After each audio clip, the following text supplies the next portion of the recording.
Hi student, कैसे हो सब। लास्ट लेक्चर में हमने एक चैप्टर शुरू किया था मेंस्ट्रुएशन, और उसकी जो फॉर्मूला है वो हमने देखी थी। वो फॉर्मूला मैंने उसके फिगर के हिसाब से डायग्राम जो दिया था उसके हिसाब से आपको एक्सप्लेन की थी।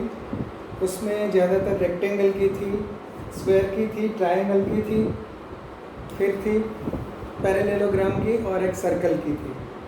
ये सब शेप आपको दिए थे और इनका एरिया फाइंड करने के लिए फॉर्मूला जो एक्सप्लेन की थी वो आप सब ने अच्छे से लर्न कर ली होगी।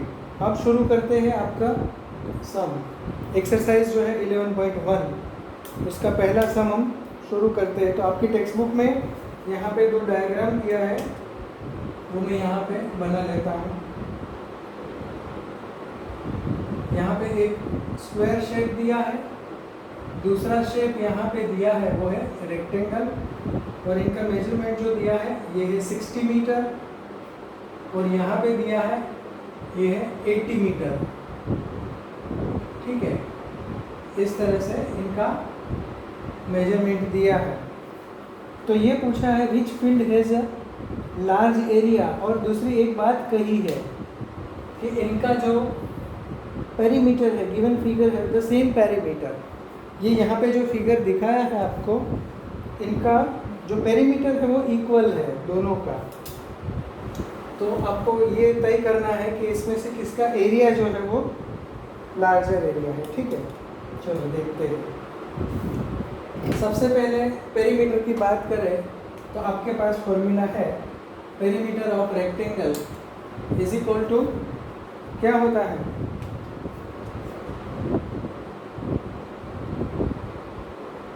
पेरीमीटर ऑफ रेक्टेंगल, वो होती है formula 2 into L plus B. ये हो गई रेक्टेंगल के पेरीमीटर की फॉर्मूला। मतलब दो बार लेंथ, मतलब कि ये साइड और ये साइड इनका 2 टाइम, और ये साइड और ये साइड इनको हम मान लो कि इनको लेंथ कह दें, इनको ब्रेथ कह दें। ये एल हो गई, ये बी हो गया आपका। ये स्क्वायर है तो इसमें तो हर एक चीज़ एल एल एल ही है। और ध्यान से देखोगे तो लेंथ, यहाँ पे लेंथ दी है स्क्वायर में, तो उसकी जो लेंथ होती है वो चारों तरफ ले सकते हैं। लेकिन यहाँ पे रेक्टेंगल जो है उसमें यहाँ पे लेंथ दी है, ब्रेथ नहीं दी है। तो उसके लिए इनडायरेक्टली हमारे पास एक चीज़ दे दी है कि इन दोनों का पेरीमीटर इक्वल है। तो देखते हैं हम पेरीमीटर ऑफ स्क्वायर, देखते हैं उसके फॉर्मूला क्या है। पेरीमीटर ऑफ स्क्वायर, स्क्वायर का जो पेरीमीटर है उनकी फॉर्मूला है 4l, या तो 4 इंटू ए या तो 4 इंटू साइड, कुछ भी कह लो। मैं लिख रहा हूँ 4 इंटू साइड। ठीक है, तो ये हो गई स्क्वायर की पेरीमीटर, मतलब 4 टाइम इनकी साइड को कर देना है।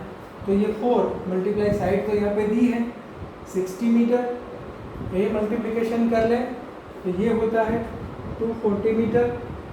ठीक है, ये हो गया। तो ये अब स्क्वायर का पेरीमीटर मिल गया। तो इसके साथ साथ आपको ये भी कहा है, चलो मैं स्क्वायर का पेरीमीटर जो यहाँ पे लिख लेता हूँ 240 मीटर। ये फॉर्मूला से ये आंसर आता है, और इनको निकाल देता हूँ ताकि हम आगे सम जो है उसकी मेथड देख लें।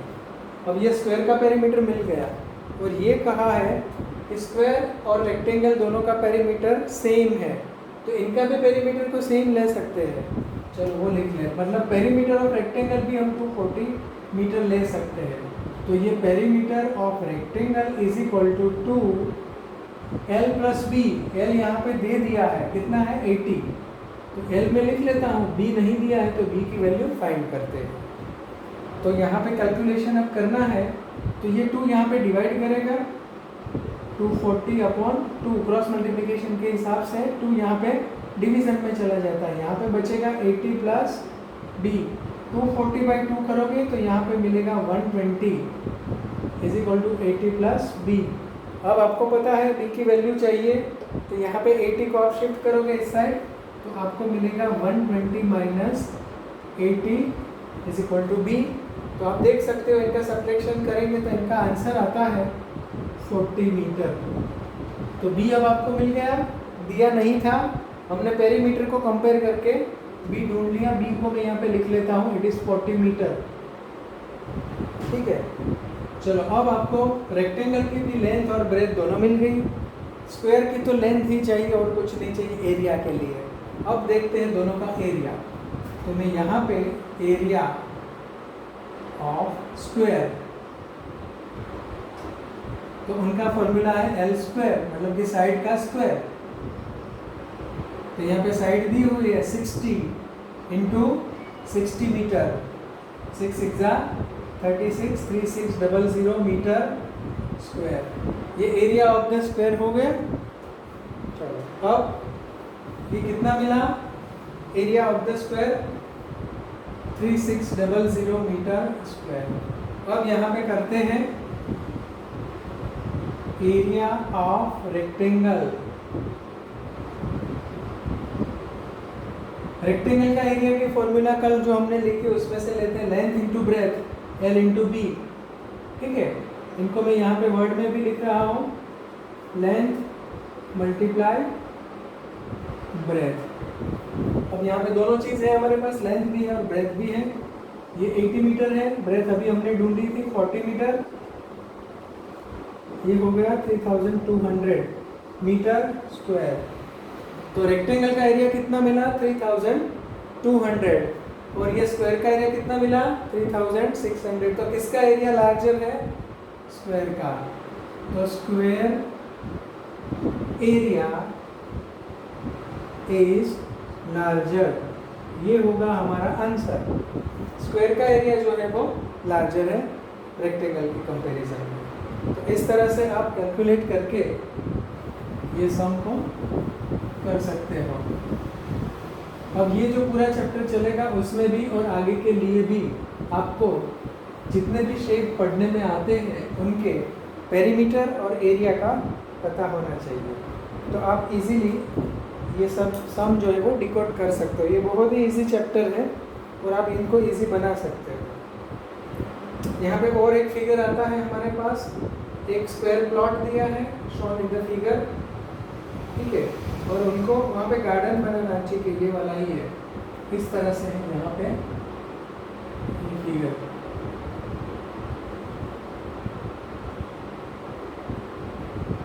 ये स्क्वायर प्लॉट है इनका 25 बाई 25 का, मतलब सभी 25-25। लेकिन इनके बीच में यहाँ पे उनको हाउस बनाना, अपना घर कंस्ट्रक्ट करना है।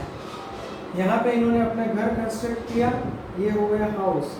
तो जो हाउस है वहाँ पे अगर हम देखें तो ये जो है ये 15 दिया है और ये मेजरमेंट 20 दिया है, और यहाँ पे लिखा है गार्डन, ये है इनका गार्डन, ये हो गया इनका हाउस।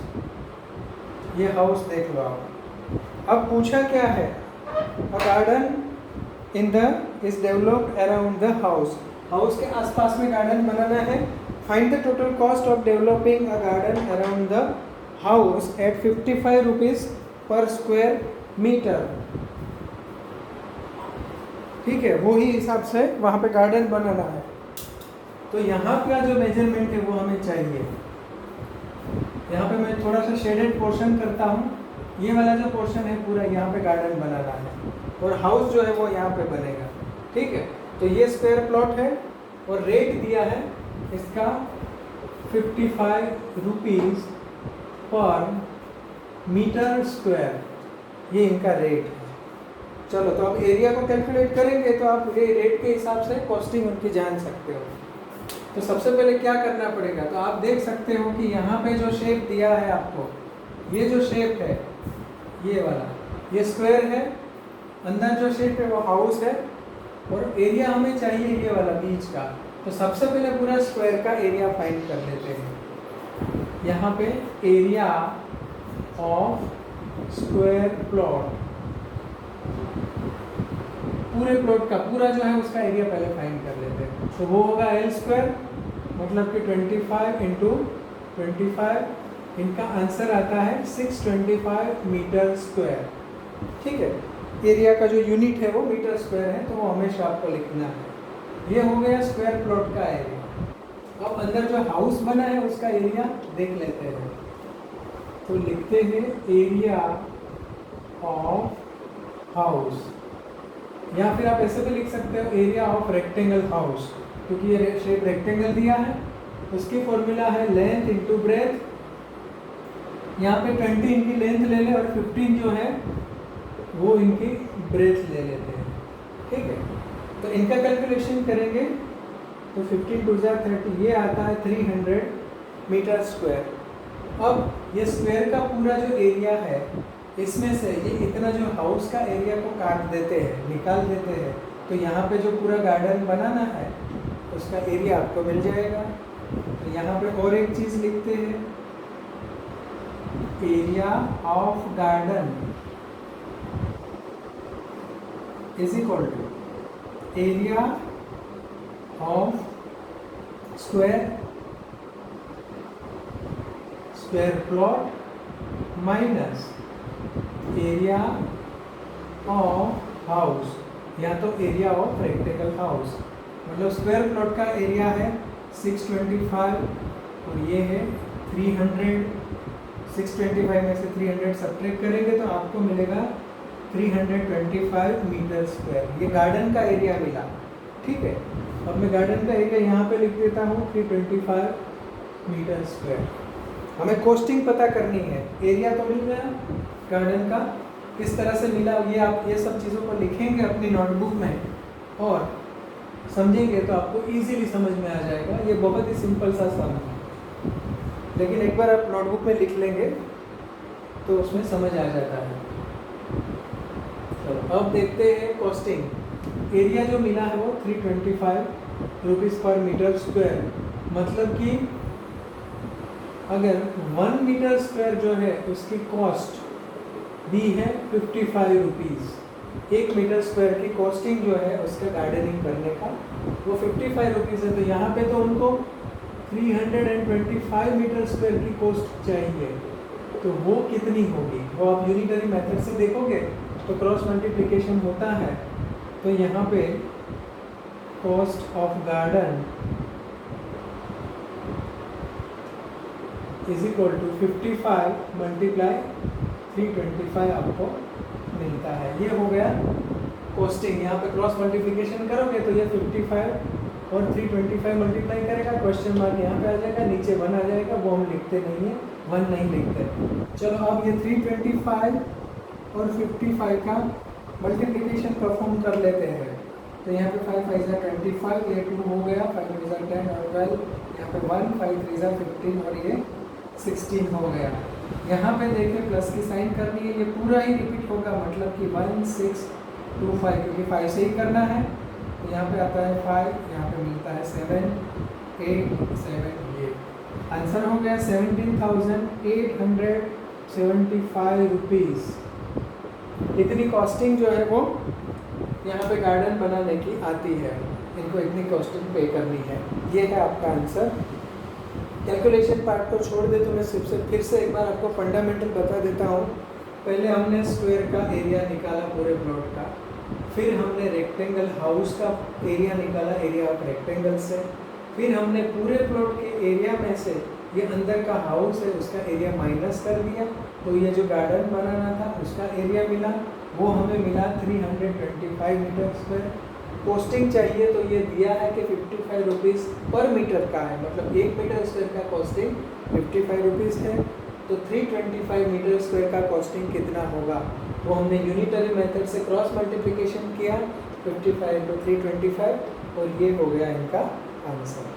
तो इस तरह से आपको ये कॉस्टिंग मिल गई। अब और नेक्स्ट हम लेते हैं, लेकिन ध्यान से आप इनको स्क्रीनशॉट ले लो या तो अपनी बुक में लिख दो।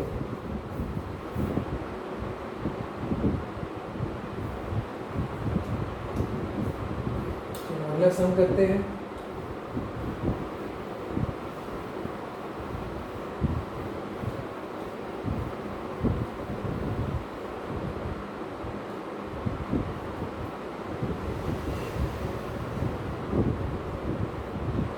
और एक गार्डन ही दिया है, रेक्टेंगुलर है, मिडिल में semi circular at the end है, मतलब इस तरह से है।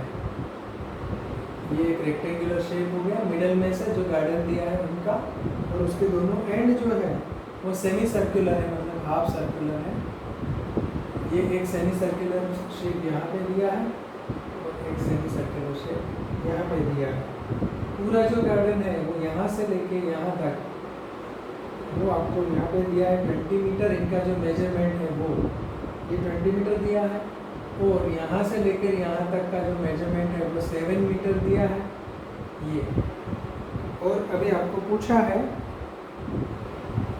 Find the area and perimeter of the garden. इनका एरिया भी फाइंड करना है और पेरीमीटर भी आपको फाइंड करना है।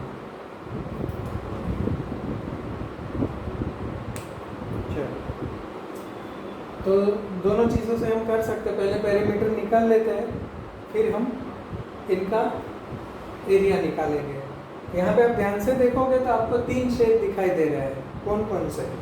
देखो, एक यहाँ पे ये रेक्टेंगल है, फिर यहाँ पे ये हाफ सर्कल है, सेमी सर्कल, एक यहाँ पे दूसरा भी सेमी सर्कल दिया हुआ है। इस तरह से यहाँ पे 3 शेप है, ठीक है।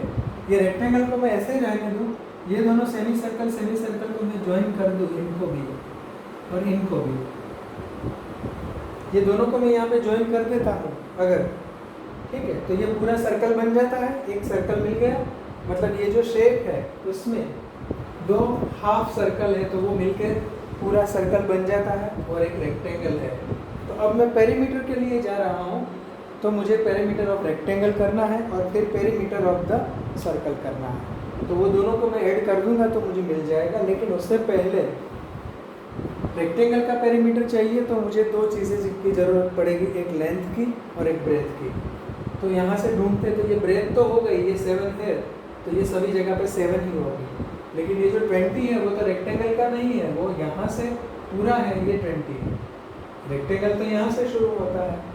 तो अगर ये मान लो कि ये 7 है तो यहाँ पे आप इनको आधा करके यहाँ पे एक ड्रॉ लाइन करते हो तो ये 3.5 हो गया, 7 का हाफ हो गया। ये इनकी रेडियस मान लो सर्कल की, अगर इस तरह से आपको दिया है यहाँ पे हाफ सर्कल और ये पूरा 7 है तो यहाँ से हाफ करते हो तो ये 3.5 होगा, ये भी 3.5 हो जाएगा। तो मतलब रेक्टेंगल की लेंथ चाहिए तो यहाँ से 3.5 माइनस करना है, यहाँ से भी 3.5 माइनस करना है, किस में से? 20 में से, ताकि यहाँ से 3.5 और 3.5 कट जाएगा दोनों ओर से। तो आपको ये जो रेक्टेंगल है उसकी लेंथ मिल जाएगी। ब्रेथ तो ऑलरेडी यहाँ से यहाँ तक की दी है, तो ये 20 में से आप 3.5 प्लस 3.5, आप 3.5 प्लस 3.5 करोगे तो 7 आता है, तो 20 माइनस 7 तो ये 13 हो जाता है। तो लेंथ इनकी 13 हो गई यहाँ से लेके यहाँ तक। अब ये रेक्टेंगल का मेजरमेंट आपको मिल गया। तो अब लेते हैं perimeter of rectangle. Perimeter of rectangle, और उनकी फॉर्मूला है 2 × L + B। ये फॉर्मूला से हम रेक्टेंगल का पेरीमीटर ढूंढते हैं, L + B।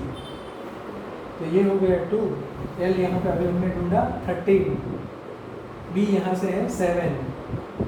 ये कैलकुलेशन कर रहे थे, 13 + 7 विल बी 20, 20 × 2 विल बी 40, तो 40 मीटर।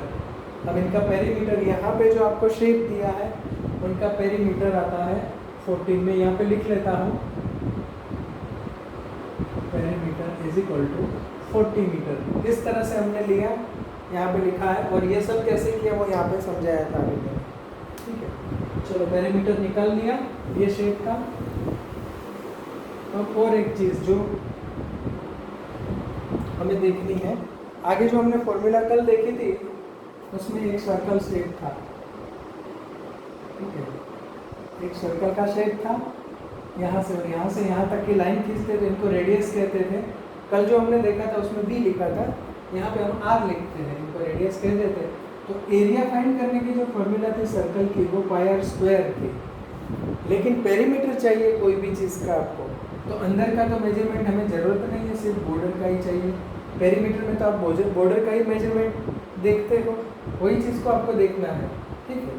तो उसके लिए सर्कल का पेरीमीटर जो है उसको 2πr से फाइंड कर सकते हैं, और उनको सर्कमफेरेंस भी कहा जाता है। सर्कमफेरेंस मतलब सर्कल का पेरीमीटर।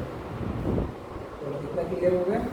अब यहाँ पे ये शेप की बात करते हैं, तो आपको ये आपने ढूंढा है जो पेरीमीटर, वो किसका था? रेक्टेंगल का। यहाँ पे लिख के अलग से रख दिए। अब हमें चाहिए perimeter of circle. Perimeter of circle, तो उनकी फॉर्मूला है 2πr। सर्कल कैसे है? ये हाफ सर्कल और ये हाफ सर्कल दोनों जोड़ के जो शेप बनता है उनका भी पेरीमीटर निकाल लेते हैं। यहाँ पे 2 पाई जो होता है उनकी वैल्यू हमेशा 22/7 लेनी रहती है, या तो 3.14 जो भी कहा गया है, वो कुछ कहा नहीं है तो आप 22/7 ले सकते हैं। आर मतलब रेडियस किसकी? ये यहाँ पे जो मिलती है वो रेडियस है, और ये रेडियस यहाँ पे पूरा 7 है, इनको हाफ करेंगे तो 3.5 और ये भी 3.5 हो जाती है।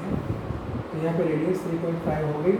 अब मुझे 3.5 नहीं लिखना है, मुझे 35 लिखना है, तो मैं अपॉन में 10 लिख देता हूँ। तो ये यहाँ से डेसिमल निकल जाएगा, क्योंकि अब 7 5 35 हो जाता है, 5 2 10 हो जाता है, 2 यहाँ से कट, तो अब जो बचा है वो है 22 मीटर।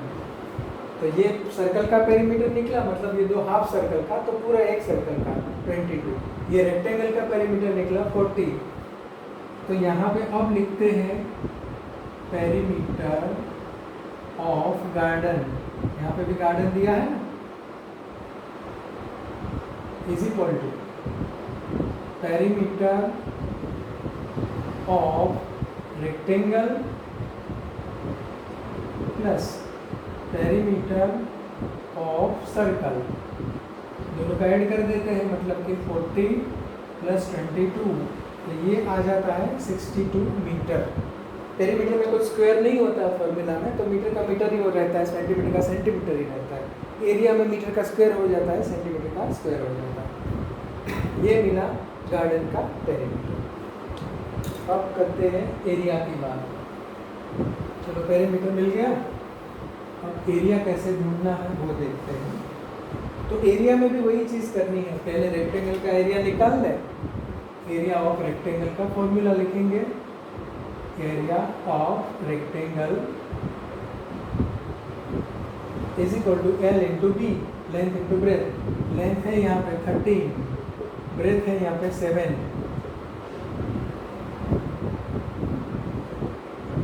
91 metre square. ये हो गया रेक्टेंगल का। अब सर्कल का भी ले लेते हैं, ये जो दो हाफ सर्कल मिलके बनेगा वो यहाँ पे लिख लेते हैं एरिया ऑफ सर्कल। एक्चुअली तो हमें एक हाफ सर्कल का एरिया निकालना है, फिर इनको 2 बार कर देना है तो भी चलेगा, लेकिन आप 2 बार हाफ सर्कल का लेते हो तो एक बार सर्कल पूरा ले लो तो भी सेम चीज़ देता है। यहाँ पे आता है πr²। पाई की वैल्यू बाई 22/7 हमेशा वही लेनी होती है। आर मतलब रेडियस, यहाँ पे था 3.5, लेकिन स्क्वायर है तो 3.5 इंटू 3.5 2 बार आपको करना है। अब यहाँ से डेसिमल निकाल देना है तो यहाँ पे आ जाता है 10, यहाँ से निकाल देना है तो यहाँ पे आ जाता है 10। अब 7 5 35, यहाँ पे देखो 5 2 10 हो गया, यहाँ पे हो गया 2 11 22। अब ये 10 से भी ये हो सकता है, लेकिन करना नहीं है। इससे अच्छा रहेगा कि आप 35 को 11 से मल्टीप्लाई कर दो, फिर डेसिमल रख दो तो ठीक रहता है। 35 1 35 प्लस 35 1 35, 5 8 और 3, तो आंसर आता है 385/10। तो डेसिमल है तो एक रख देते हैं, मतलब 38.5 मीटर स्क्वायर।